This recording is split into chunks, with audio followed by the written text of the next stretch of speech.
Welcome to Tech Garage, presented by RockAuto.com. Well, we got our supercharged Silverado in the shop, and I noticed when I was driving in I had no tach, and also pulled a code which was a P0335, which was a crank position sensor code. Those are pretty much dead indications that we have a bad crank position sensor. But one more test to verify it. We got our master tech Josh in there, and he's going to crank it over. We're going to actually look at the RPM and see if we're getting anything from the actual crank sensor on the scan tool here. Go ahead, Josh.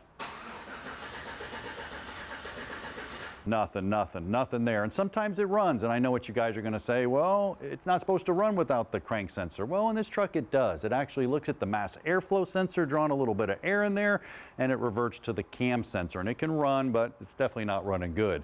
What is a crank sensor and what does it do? Well, fortunately for us, our friends from Console Lab, they actually sent down a board, man, from Canada. This is incredible. 4 of the most prevalent sensors on every vehicle out there, so pretty much can guarantee one of these is on your vehicle.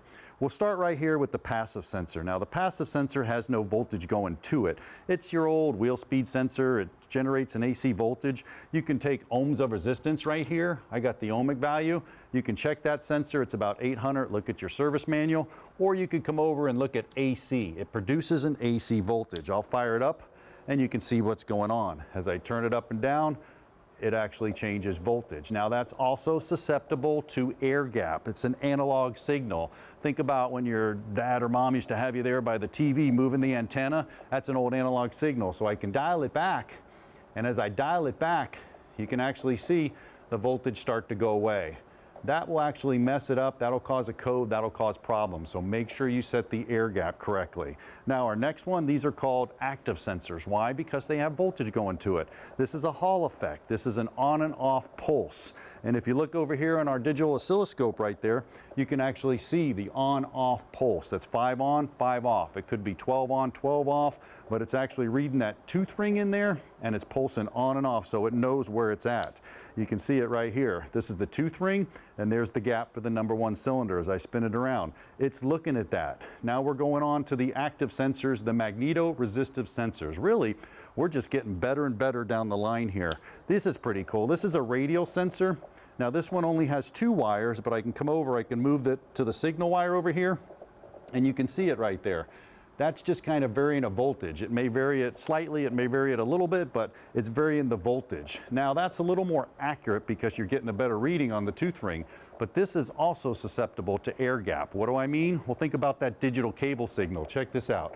I dial it away, bam, gone. Dial it back, it's there. Bam, gone, it's there. Okay, just like your digital cable. You either have television or you don't. That's how the cars work today. The last one on here, this is the axial strip. Now this one, a lot of autonomous cars and stuff have this because it's super precise. There's a bunch of magnetic fields on this little wheel right here as it spins around, and it's looking at it. Matter of fact, we can see them right here. Look at the radial, and then bam, look at the axial. So many more signals. So that just means it's a lot more precise as we're going down the road. And here's a pretty cool story for you.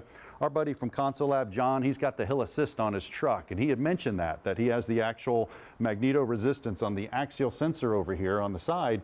And what happens is when the car starts to see it start to roll, it's looking at those teeth. And as those teeth back up, well, then you know you have a problem. It locks that in there. It's also looking at a couple other sensors as well. Now on the last one there, the strips are so close together that when that wheel rolled, bam, he didn't even feel it roll with Hill Assist. Now Dave's going to have to dig into our Silverado, but only on Tech Garage. We have an engine right here so I can show you what's going to happen.